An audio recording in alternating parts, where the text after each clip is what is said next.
So we've heard a lot about fascism the last little bit. You've got Antifa running around beating the crap out of people with flagpoles, wearing black masks in the name of anti-fascism.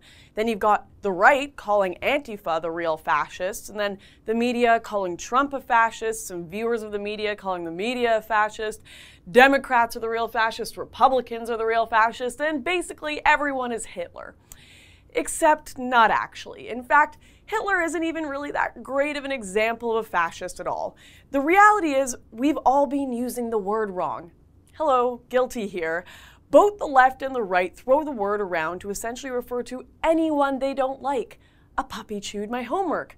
Puppies are the real fascists.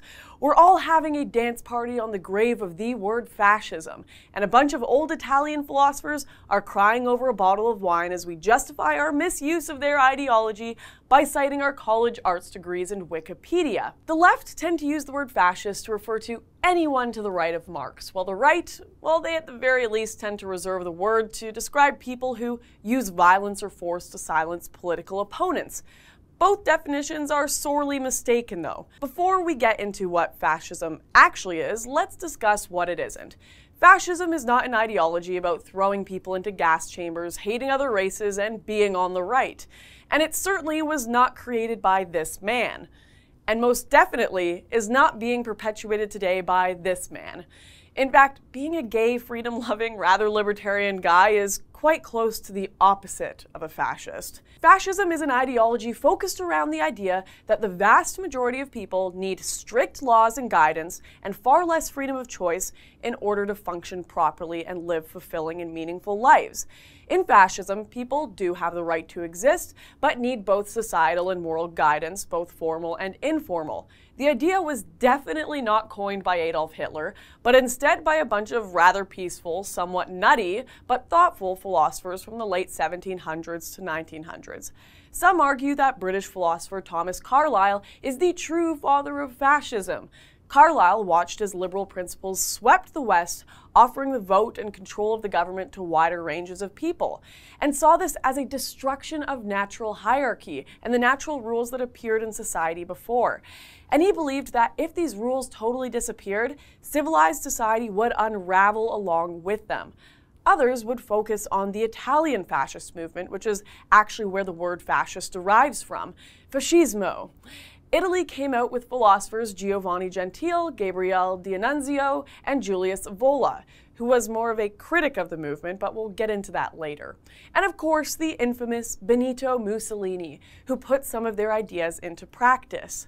Now, other than Mussolini, people on average have never heard of any of these thinkers because, to be honest, we as a culture don't really know anything at all about fascism.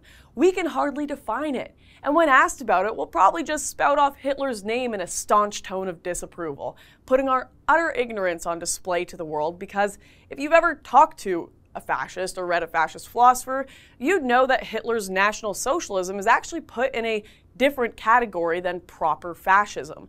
People like Franco, Hitler, Salazar were certainly inspired by Mussolini's fascism, but using Hitler as your stunning example of a fascist is sort of like naming Pluto as the best example of a planet. Technically, it's a type of planet, but you could probably pick a better example. While proper fascism was a top-down ideology where they believed that hierarchy in the state was absolute, National Socialism was more left-wing because of the socialist aspect. Hitler using the state to appease the people was actually a pretty disgusting idea to people who believed in older hierarchies. There's a rather famous historical incident where the King of Prussia was offered the crown of the liberal state of Germany in 1849 by the people, and instead of accepting it, he literally turned his nose up and said that he would not accept a crown from the gutter. That was despite the fact that he would have vastly expanded his power by accepting that gift. He, however, saw accepting the crown of a nation where his rule would be tied to the will of the people as a total bastardization of natural hierarchy. Another one of the biggest issues with naming Hitler as your stunning example of a fascist is a lot of the things people hate Hitler for, and therefore hate fascism for, had nothing to do with fascism at all. This leads to another major difference between fascism and National Socialism. Fascism didn't have anything to do with race. National Socialism focused more on Germanic tribalism. Fascism focused on hierarchy. It was elitist, not racialist. And when there was a focus on race, it was really more a focus on homogeneity for the purpose of survival, not a supremacist thing as seen in the Third Reich. In fact, there are incidents where Mussolini invited the Jews of Italy into his office and said he never doubted their loyalty to the state. It was only when he depended on the Third Reich for survival and was asked to kill the Jews in his country that he acted in that manner. And trust me, I'm not defending Mussolini. He certainly didn't fight back much when asked to do horrific things, but this is just a matter of historical fact. One more myth about fascism is that it's on the right side of the political spectrum. The reality is people have a lot of trouble placing it anywhere on the political spectrum because there are so many nuances to it. One of the more famous Italian philosophers, Julius Evola, contributed a lot to fascist thinking, but was seen as one of fascism's greatest critics because he thought the movement was too left-wing. Many classical liberals and libertarians on the right despise fascism because it believes in taking away a lot of power from the individual and in expanding the state. In fact, one of the great inspirations of Marxists and fascists alike is a famous philosopher, George William Frederick Hegel, who critiqued the libertarian state as being something that could not fulfill us as human beings. And Nietzsche, another philosophical inspiration of fascists, is probably read by a decent amount of Antifa today. People on the right and the left will both throw the definition of fascism to the other side of the spectrum when convenient. But the reality is that the phenomenon of fascist ideology is kind of outside of that famous split between individualism and collectivism in the French tennis court. It's totally outside of our modern and limited ways of defining politics. It's a step back into an older world. Which brings me to what actually is fascism's end goal now that we've dispelled some of these myths about it. Well, that's the thing. Fascism doesn't really have an exact end goal. Fascists would describe it as not being utopian. Their goal is to simply keep going, not to fix all the problems, just to survive and make things better, or rather, what they believe to be better. And they have a focus on the state of nature in a very Hobbesian way. They believe that we need a fascist leviathan or elitist hierarchy to keep going and improving. And more than that, but to bring meaning and purpose into people's lives.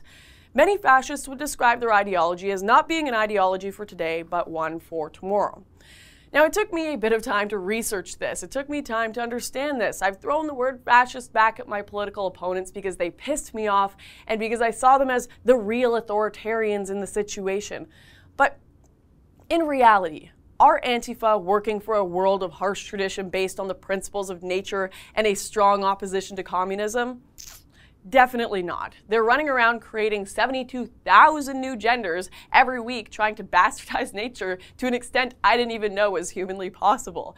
And as for Antifa calling your average right-winger or libertarian a fascist, well, sorry guys, but I really doubt you'll find a single mainstream right-winger today that wants to expand the state and take away the natural rights and powers of the individual. In fact, they're fighting for the individual's rights harder than anyone on the left at the moment. The majority of us on the right adore small government. So I think it's time for us to retire the word fascist for name calling and reserve it for more legitimate uses. Maybe use it in an argument about Putin. You could certainly make a case that he's the closest thing we have to a real fascist today, but don't use it to simply describe anyone you disagree with, because the dance party we're having on the grave of the word is not helping our society's discourse. It's not helping us truly define people. It's not helping us expose people. Instead, it's just leaving us in a very shallow and superficial state of political discussion. So I, for one, am going to stop calling everyone I don't like a fascist. Even if it does piss them off, I'm going to try to be better than devolving to uninformed name calling. If you enjoyed that video, then be sure to hit like and subscribe.